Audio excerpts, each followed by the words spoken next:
has manifested as such a Sai Baba, and he is here to teach us in his form. We can look at him, we can experience his miracles, we can experience his energy, his love. He's here because of love for us. It's hard to talk about love and Baba, and it's indescribable. You can't talk about love and encapsulate it in words. I think when you come here, you can't avoid having some experiences. The whole purpose of life is to find out who you are, and then once you realize that you are a divinity itself, or accept that fact, your life will change. Betty, I gotta believe you've known that for decades. I know who I am, yes. And your last word is to your 10 grandchildren. What would you say to them as they reach the Y in the road to commit or not commit? It's hard. But God is love, and love is God. Can't put it any more succinctly. Can't add to that. Betty Babcock lived a total of 9 years with Sri Satya Sai Baba, 2 in Puttaparthi, India, 7 years inside Sai Baba's ashram. Betty says Sai Baba is everything to her. And now, after a long retreat back to America, Betty returns to Prashanti Nilayam periodically to visit her teacher. Welcome to Souljourns and part 2 of Betty Babcock. This interview was recorded in India in January 2010. At the age of 5 or 6. Betty Babcock, it was January of 2005 Yes. that we last had a conversation that we recorded with the use of this camera. And here it's almost January 2010. You've been away from Baba for quite a few years after having lived here for 8 or 9 years. 9 years. 2 years in the village and 7 years in the ashram. So in our last conversation, we talked about what you learned while you were here. What have you learned now that you've been apart from his physical form for so many years? I've learned that he's always with me wherever I am. Atma is inside of me and everybody. He doesn't leave because you leave his physical presence. He's here. And when I leave, he'll be with me always. I mean, he's in the body. He's in all of us. Let's get a little technical. What do you mean when you say, he is in me? Do you hear his voice audibly? Do you feel his sensation? His energy is in me. Prana. That's been proven by science, that the body is filled with energy. I'm not a scientist, but I read that that's what they say, and I know that it's true. I suspect there are going to be people watching this who are totally new to Baba. And they're going to want to know, but how does he help you being in you, your conscious awareness of his presence with you? And what might your answer be to somebody who's really green in their yearning to know about Baba, and they want to know, how does he help you? Well, I think the help comes first in his form. I don't think that a person would clearly understand at first that he's absolutely in you, and the energy that he is part of you and everybody. Mm-hmm. I think he comes in, well, he has manifested, God has manifested as such a Sai Baba, and he is here to teach us in his form. We can look at him, we can experience his miracles, we can experience his energy, his love. He's here because of love for us. You've been around him now for quite a few years. Does this mean you're fully cooked? Oh, I'm being baked left and right, inside and out. It's always more teachings to learn, to experience, to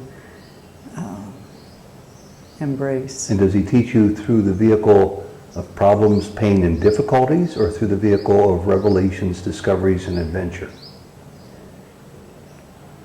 Well, I look at pain and difficulties as gifts, and he says they're gifts, so I accept that. It's a gift. And but I've been very fortunate. I've been accessing information through the mind that he has given me, and experiences. And I experience his love, and how to describe it. It's a teaching. Day by day, he teaches me through the experiences that I have, that he is ever present. Teach us how he accesses you through the mind. How might he access us through our mind? Keep going. There's a, you want to stop?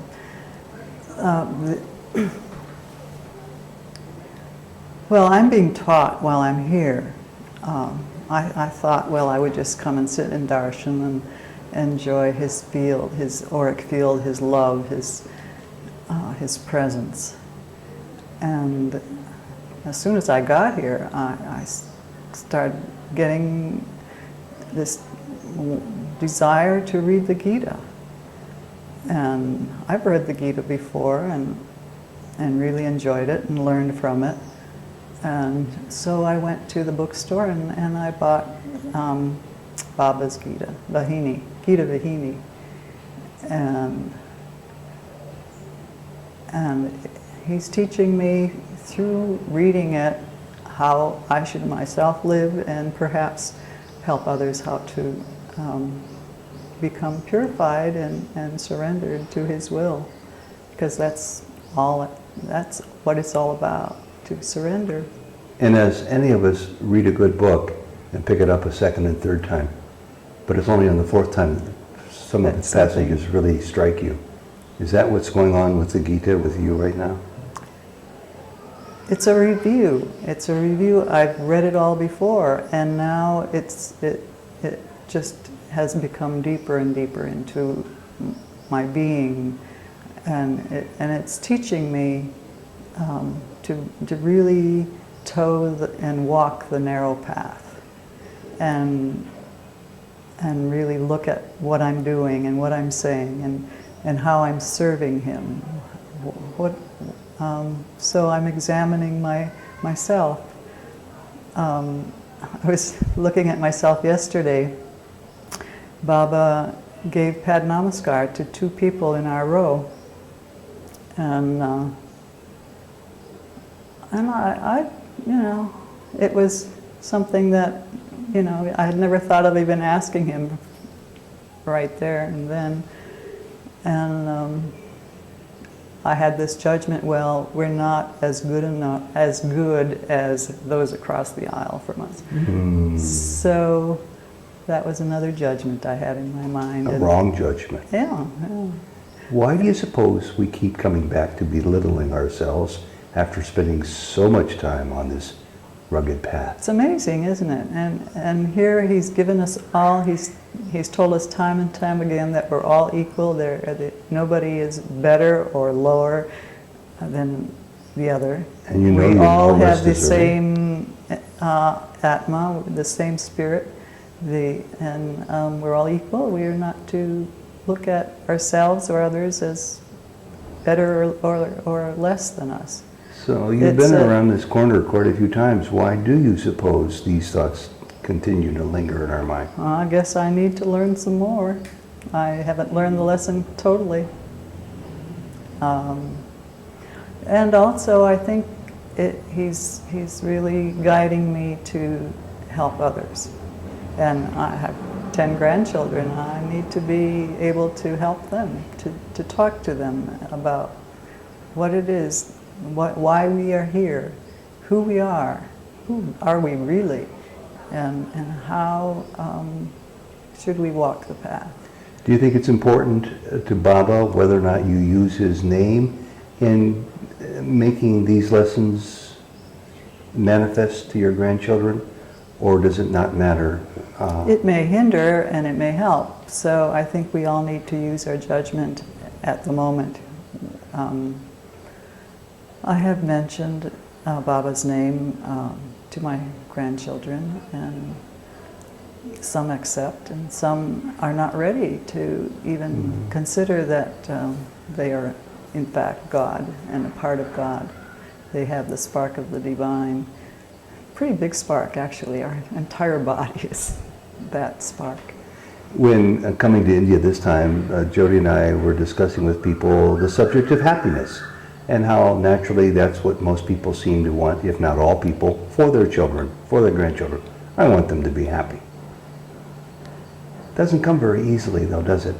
It's not necessarily the route to profound peace and bliss. I think it depends on who the individual is. What is their karma? And why have they come into our particular family? Some children are incredible, and others are struggling to deal with, especially one grandchild, excuse me, is struggling to, walk the narrow path. And it's very difficult when you're a teenager to do that.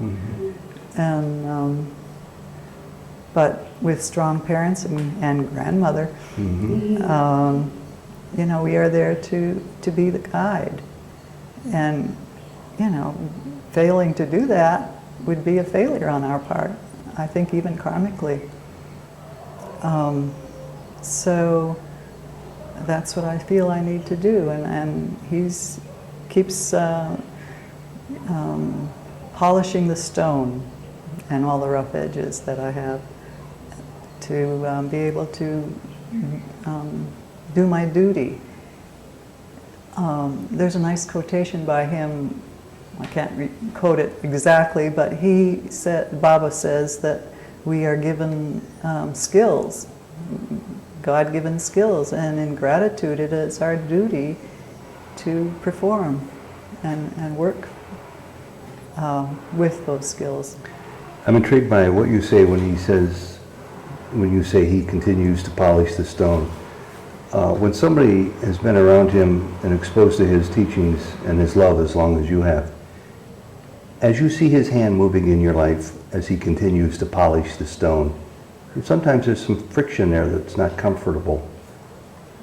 Do you see it anew as something serious that's challenging to you, if not frightening? Or do you sort of secretly laugh and say, I'm on to you, Swami. I know what you're doing. Bring it on. Lay it on me. I'm growing. The more you give me, the more I grow. He has a lot of fun with me while he's polishing. Actually, I sat back and made a list of all of the unbelievable moments that I've had with Baba.